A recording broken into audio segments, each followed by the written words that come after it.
बच्चों, आप सभी का स्वागत है।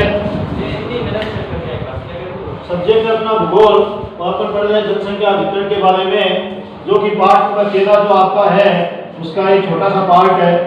पार्ट नंबर 13 का जो छोटा सा पार्ट है, फर्स्ट टॉपिक है जिसका नाम है जनसंख्या वितरण। कल अपन ने क्या पढ़ा था कि जनसंख्या जो वितरण है उसके बारे में अपन ने पढ़ा था कि जनसंख्या वितरण जो है उसमें असमानता जो है वो हमारे पूरे भारत में नहीं पूरे विश्व में ही जनसंख्या असमानता पाई जाती है।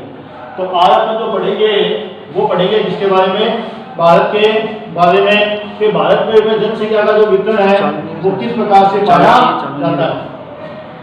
जनसंख्या का जो वितरण है वो किस प्रकार से पाया जाता है, इसके बारे में अपन पढ़ेंगे कि भारत के बारे में कि जनसंख्या जो वितरण है वो किस प्रकार से पाया जाता है। तो देखिए, भारत की बात करें अपन तो भारत में टोटल जनसंख्या कितनी है बच्चों?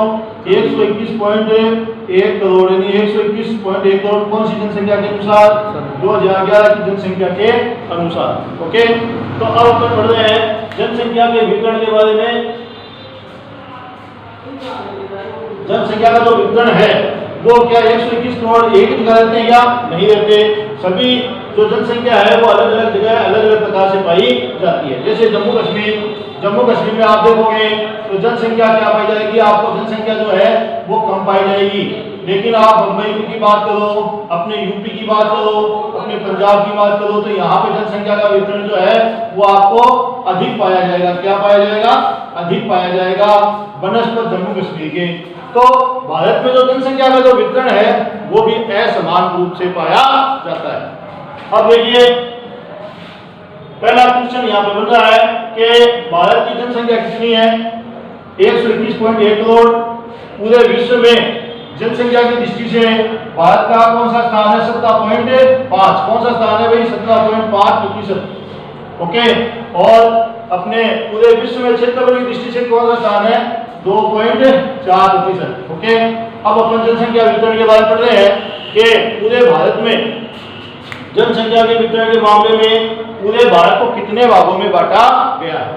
बोर्ड क्लास में आपके एग्जाम के अंदर यदि क्वेश्चन आ गया कि जनसंख्या के वितरण के मामले में भारत को कितने भागों में बांटा गया है, तो इसका उत्तर क्या होगा? 3 भागों में। कितने भागों में? 3 भागों में। प्रथम स्थान और द्वितीय स्थान और तृतीय स्थान। ओके, ये इस प्रकार अपन देखते हैं कि जनसंख्या वितरण के मामले में भारत को कितने भागों में बांटा गया है? 3 भागों में बांटा गया है। अब क्वेश्चन का उत्तर आपको किस प्रकार लिखना है? प्रश्न आ गया कि जनसंख्या वितरण किसे कहते हैं, और जनसंख्या वितरण के मामले में पूरे भारत को कितने भागों में बांटा गया है? तो 3 भागों में बांटा गया है। ये कौन कौन से हैं? प्रथम स्थान, द्वितीय स्थान और तृतीय स्थान। प्रथम स्थान में तो ये मैदानी क्षेत्र आ गए। कौन से क्षेत्र आ गए? मैदानी क्षेत्र आ गए। ओके, मैदानी क्षेत्र आ गए। मैदानी जो क्षेत्र है ये प्रथम स्थान में आएंगे। और द्वितीय स्थान में कौन से आएंगे? द्वितीय स्थान में आएंगे महाराष्ट्र, मध्य प्रदेश, कर्नाटक और आंध्र प्रदेश। इस प्रकार देखते हैं पूरे भारत को कितने भागों में बांटा गया है जनसंख्या वितरण के मामले में? 3 भागों में बांटा गया है। ठीक है, आगे देखिए।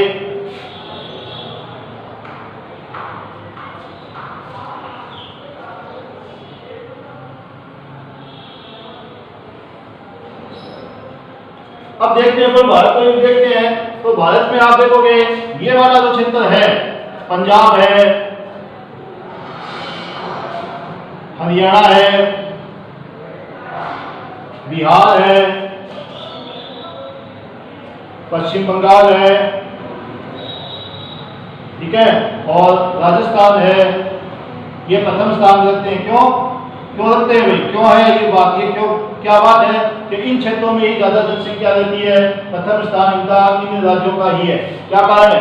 कारण है, मुख्य है, देखो भौतिक कारण है, जलवायु है, आर्थिक कारण भी होते हैं।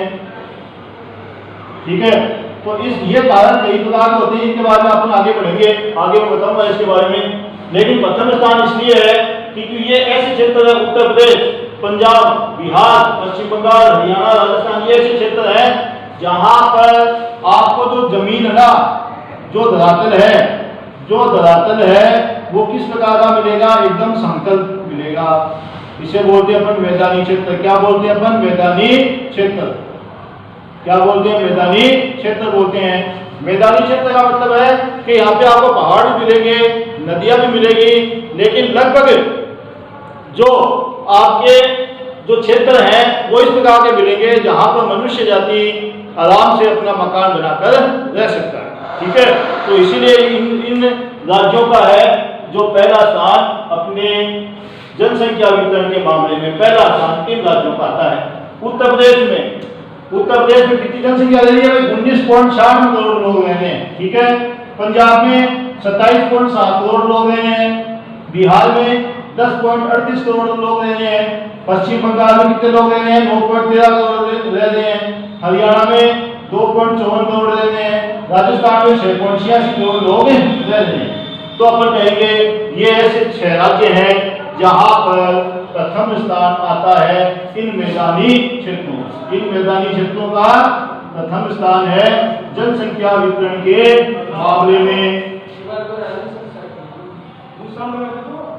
तो अपन देखते हैं मैदानी क्षेत्र जो है उत्तर प्रदेश है, पंजाब है, बिहार है, पश्चिम बंगाल है, हरियाणा है, राजस्थान है, इनका जनसंख्या वितरण के मामले में कौन सा स्थान आ रहा है, पहला स्थान आ रहा है।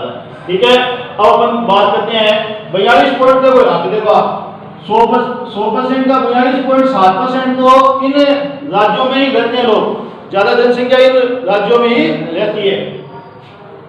अब अपन बात करें सेकंड स्थान है, द्वितीय स्थान देखिए द्वितीय स्थान है वो देखिए आप, द्वितीय स्थान में कौन कौन से, महाराष्ट्र है, मध्य प्रदेश है, कर्नाटक और आंध्र प्रदेश है। महाराष्ट्र में 11 करोड़ 24 लाख लोग रहते हैं, मध्य प्रदेश में 7 करोड़ लगभग, कर्नाटक में 6 करोड़, आंध्र प्रदेश में 8.47 करोड़। इस प्रकार देखते हैं अपन कि द्वितीय स्थान में ये क्षेत्र आ रहे हैं, महाराष्ट्र है, मध्य प्रदेश है। ये वाला जो क्षेत्र दिख रहा है आपको, ये वाला जो क्षेत्र दिख रहा है ना, ये वाला जो क्षेत्र है यहाँ पर आप देखते हो कि द्वितीय स्थान आ रहा है 33.8%। अपन कहेंगे ये वाला जो क्षेत्र है इसमें कितने परसेंट लोग रह रहे हैं अपने इंडिया के, 33.8%। 33.8% लोग इस क्षेत्र में रह रहे हैं। क्यों रह रहे हैं, क्यों रह रहे हैं? क्योंकि यहाँ पर भी जलवायु है वो अच्छी है, समतल लगभग समतल मैदान तो नहीं कहेंगे अपन, लेकिन फिर भी वनस्पत इन 30 से क्षेत्र से अच्छा यहाँ पे व्यवसाय कर सकता है, व्यक्ति मकान बना सकता है और अपने जो आर्थिक जो प्रक्रियाएं वो पूरी कर सकता है। कहीं पर भी मकान बनाने से पहले अपन रहने से पहले अपनी 3 मूलभूत आवश्यकता होती है, रोटी, कपड़ा और मकान। तो मकान बनाने से पहले मनुष्य को कई बातें सोचनी पड़ती है। मनुष्य ये चाहता है, हर जीवित व्यक्ति यही चाहता है कि मकान में ऐसी जगह बनाऊं जहां पर घर से निकलते साधन मिल जाए, मैदानी ऐसी जलवायु ऐसी हो जहां पर मैं जो जलवायु है वो इस प्रकार की हो ताकि मैं अपने परिवार के साथ सुखी रह सकूं। ज्यादा गर्म अगर इलाका हो गया तो भी मनुष्य नहीं रह सकता, और एकदम ठंडा इलाका हो गया तो भी मनुष्य नहीं रह सकता। अत्यधिक ठंडा और अत्यधिक गर्म जलवायु, ये दोनों ही जो क्लाइमेट है, जलवायु है, वो मनुष्य जाति के लिए बराबर नहीं है। इसीलिए मनुष्य जाति वहीं पे मकान बनाना चाहता है जहाँ पे जलवायु बराबर हो। तो ये ऐसे क्षेत्र है जहाँ पे जलवायु ठीक पाई जाती है। लेकिन राजस्थान एक ऐसा क्षेत्र है जहाँ पर आप देखोगे थोड़ी गर्म जलवायु पाई जाती है। ओके, अपना जो गर्म जलवायु पाई जाती है।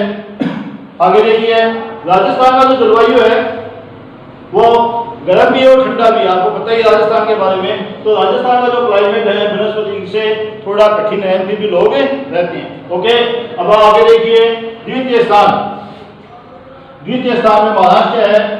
महाराष्ट्र में जो बंबई है ये सबसे ज्यादा जनसंख्या कहाँ रह रही है, भी बंबई में रह रही है। क्यों किस कारण से? ये आर्थिक नगरी है अपनी। क्या है? आर्थिक नगरी।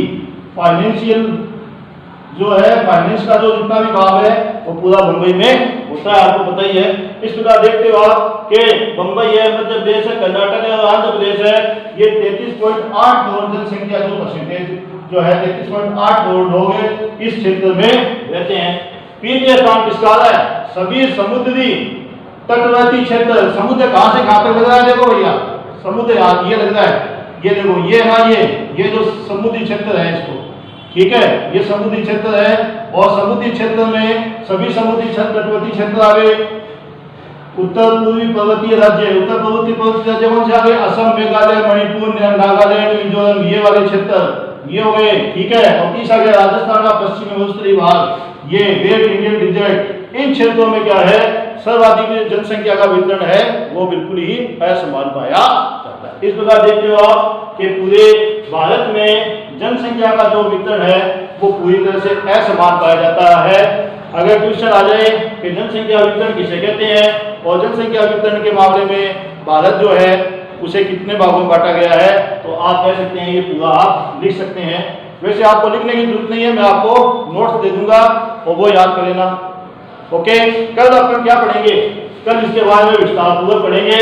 डायग्राम के द्वारा आपको समझाऊंगा मैं किस प्रकार से आपको किस प्रकार ये समझना है। ओके।